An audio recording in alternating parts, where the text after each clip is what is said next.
Hello everyone, Tommy from CCCU here once again. This time we're going to be talking a little bit about confidence on film, and also I'm going to talk a little bit about on webcams as well, because I think that's such a crucial part of our lives at the moment that it wouldn't make sense not to do it. So talking about recording for a traditional camera, or maybe even recording for a presentation, or even delivering a presentation, I think one thing that's really, really important is you try to create that feeling of eye contact by looking towards the camera. Now, you don't have to stare at it, and actually I find if I stare at it too long I start blinking out basically. But it's really, really important that because we can't see each other face to face in some of these scenarios, that we try and recreate that eye contact that we normally would make if we saw one another.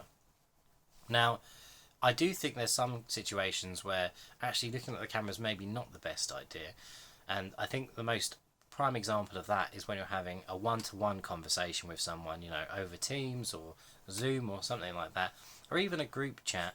But it's really, really important in those situations that you're not fixated on, a piece of technology, but actually that you're making the most of seeing these people and really understanding what they're saying, remaining engaged, and quite importantly, recognizing facial cues.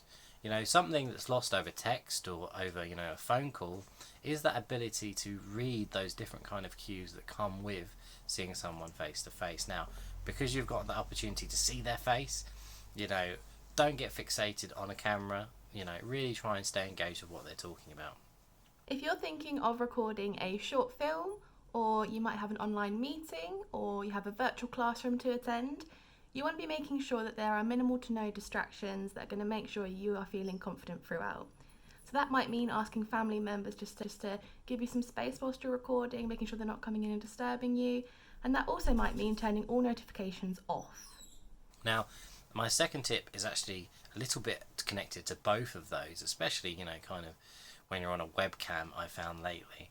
But when I'm in a meeting or when I'm in a team chat, I find myself getting so distracted by that person in the corner, and it's right down there, and the situation is that normally before all this stuff, webcams and meetings online and all that kind of thing, I used to look at myself, a couple of times a day, just to make sure I was presentable and whatever else. But now I find myself just becoming so distracted by what's down there. And I think that it's really important that without any judgment, without any kind of distress, just kind of recognize if you are doing that and just interrupt it. We don't have to become perfect. There's no way that we'll always avoid kind of doing things like that.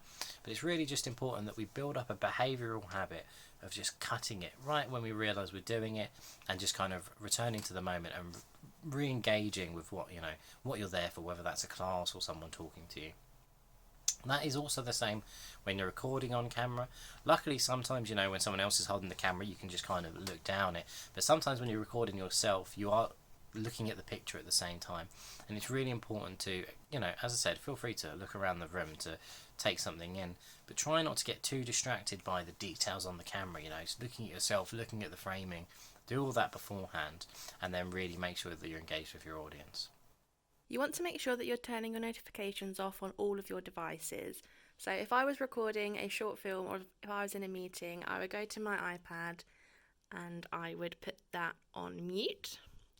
But I also wouldn't forget about my laptop's notifications, and I would go into the corner, manage notifications. You can do this via the start menu as well, and turn them off.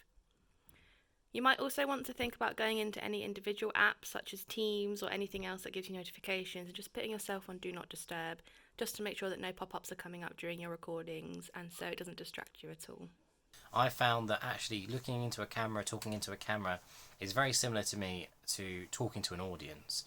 And one thing that I've found in a lot of experience in talking to audiences is to learn to slow down and to learn to breathe. I know exactly what it's like when you have to give a group presentation in class or something like that, and what ends up happening is you stumble over your words so aggressively fast because you just really want it to be over as soon as possible. I've experienced that so many times in my life, but you also know, I'm sure, what it's like to see someone else doing that. You feel that anxiety and you feel that nervousness. And It's okay to start a little bit hurried, but as soon as someone gives you that kind of slow down symbol, as soon as you recognise that maybe you've gone a little bit too fast, just take a moment to breathe and slow down. Start that new sentence with the new rhythm and punctuate it. You want to make sure you've got an appropriate background. This could be a white plain wall like the one I've got behind me, or a digital version that you can use on Microsoft Teams or those sorts of apps. So just something that makes sure that there's no distractions for you and it makes sure it's appropriate for what you're actually filming. When it comes to filming your video, you may have a camera that you wish to use.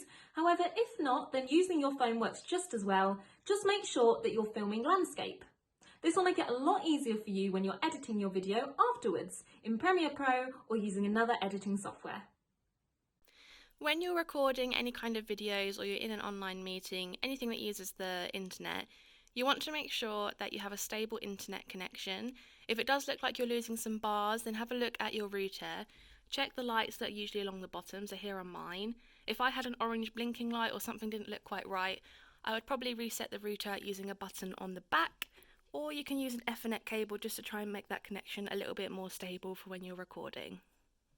So once you're all set up, there's no distractions and you're feeling pretty confident, you can begin your video. Now I think an important thing to note is that if you make any mistakes or you just want to say a sentence again, then do this, but just make sure that you're still recording. This means that you can have a little bit more content to work with when it comes to editing. You can make sure that you haven't missed any important information, and you can also make sure that your video is of the best quality it can possibly be.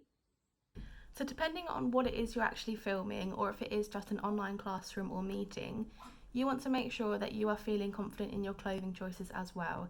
So we wouldn't recommend turning up in your pyjamas, but at the same time you don't have to dress too smartly in a suit or something like that either. Just make sure you're feeling comfortable so that you can be as confident as you can. As I said a moment ago, those first 30 seconds are often the hardest. But once you get through them, once you kind of see positive reactions and smiles on people's faces and people kind of listening intently, you start to build positive feedback and actually you gain confidence. But what do you do for those first 30 seconds where you're not really sure and you're a bit nervous? Honestly, the best tip I've ever had is to just fake it. Fake it till you make it. And I know it seems as easy to say, but much harder to do. But actually, when you go into a situation like that, if you can just stomach that first 30 seconds, normally it's going to be sweet sailing afterwards. So honestly, go into something with a little bit of bravado. Go expecting to beat it. Go expecting to do a really good job. And actually, the results will be more promising than you'd think. So that is it from us at the School and College Engagement team at Canterbury Christ Church University. We hope that this video has made you feel a little bit more confident about being on camera, whether that's when making a short film or when attending online classes or meetings. And we wish you all the best for the future. Thank you so much for listening. Take care and goodbye.